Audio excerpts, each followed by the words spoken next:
একজন STM officer তার বান্ধবীর বিয়েতে যাচ্ছিল।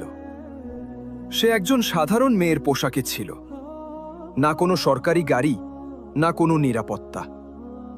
শুধু একজন সাধারণ মেয়ের মতো মোটর সাইকেল চালাচ্ছিল।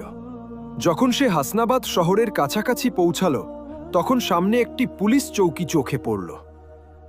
৩-৪ জন পুলিশকর্মী চৌকির বাইরে রাস্তায় দাঁড়িয়েছিল, আর মাঝখানে ইন্সপেক্টর প্রসেনজিৎ ইউনিফর্ম পরে দাঁড়িয়েছিল।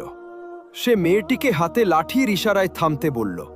মেয়েটি মোটরসাইকেলটি রাস্তা থেকে নামিয়ে একপাশে দাঁড় করিয়ে দিল। ইন্সপেক্টর কড়া গলায় জিজ্ঞাসা করল, কোথায় যাচ্ছ? মেয়েটি খুব শান্তভাবে উত্তর দিল, বান্ধবীর বিয়ে আছে, সেখানে যাচ্ছি। ইন্সপেক্টর প্রসেনজিৎ তাকে মাথা থেকে পা পর্যন্ত দেখল। মেয়েটি ছিল ২৮ বছর বয়সী একজন সুন্দরী মহিলা, যার নাম